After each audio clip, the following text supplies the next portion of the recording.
কোটি কোটি মানুষ এই কোটি কোটি টাকা ঘুষ দিয়ে সরকারি চাকরি নেয় নাই। তাহলে আমরা বলতে চাই এখানে মানুষের কর্মসংস্থান সৃষ্টি করতে হবে, সকল মানুষকে তার কর্মসংস্থানের অধিকার দিতে হবে এবং যে ভাড়া নির্ধারিত হবে, যে ধরনের নিয়ম এখানে করা হবে সেটা যাতে প্রত্যেকটি মানুষ সে অধিকারটা পায় তার ভিত্তিতে নিশ্চিত করতে হবে, না হলে এই সংস্কারের কোনো মূল্য থাকবে না। আমি এটি কিন্তু জোর দিয়ে বলতে চাই।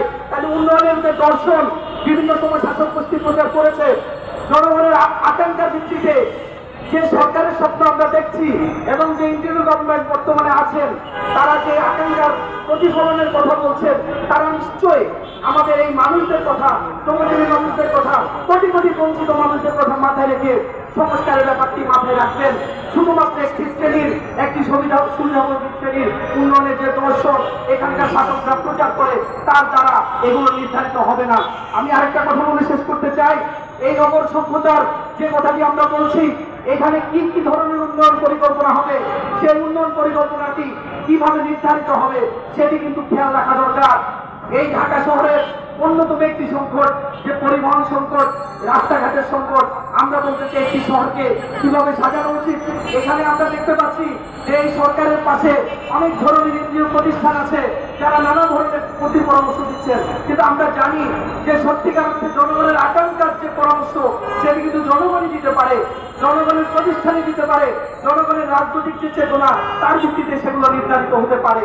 আমরা বলতে চাই এই জনগণের রাজনৈতিক আকাঙ্ক্ষার জায়গা থেকে কি ধরনের শহর, কি ধরনের নগর সে চায়, এই যানজট নিরসনের করণীয় কি, এখানকার বিশিষ্ট নাগরিক এবং জনগণের যে সচেতন অংশ যারা সত্যিকার অর্থে জনগণকে নিয়ে কাজ করে তাদের পরামর্শ ক্রমে এই অবকাঠামোগুলো এখানে নির্মাণ করতে হবে।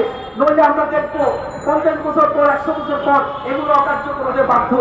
তাই ইমিডিয়েট যেটুকু হয়েছে সেটুকুকে আমরা বাদ দিতে বলছি না, আমরা বলছি সেটুকুকে জনগণের উপযোগী করে যে সামর্থ্যের ভিত্তিতে এটি নির্ধারণ করলে জনগণ সহজে পরিবহনে চলতে পারবে, জনগণ এখানে সহজে শিক্ষা নিশ্চিত করতে পারবে, স্বাস্থ্যসেবা নিশ্চিত করতে পারবে, সেই আমূল সংস্কারের কথা আমরা শ্রেণীগত জায়গা থেকে তুলে ধরছি। এবং আমার কথা শেষ করছি এই বলে যে আমরা অবিলম্বে মেট্রো রেলের হাতপাত নির্ধারণের দাবি জানাচ্ছি এবং একটি জনগণের সামর্থ্যের ভিত্তিতে তার ভাড়া নির্ধারণের দাবি করছি এবং আমরা আজকে মন্ত্রণালয় স্মারকলিপি দেব এবং আমরা আমাদের আন্দোলন চালিয়ে যাব। আমরা আজকে 12 সেপ্টেম্বর এই প্রেস ক্লাবে দাঁড়িয়ে যখন কথা বলছি তার ঠিক 2 মাস আগে জুলাই এবং আগস্টে একটা রক্তক্ষয়ী লড়াইয়ের মধ্য দিয়ে আমরা এখানে স্বৈরাচার শেখ হাসিনার পতন ঘটিয়েছি।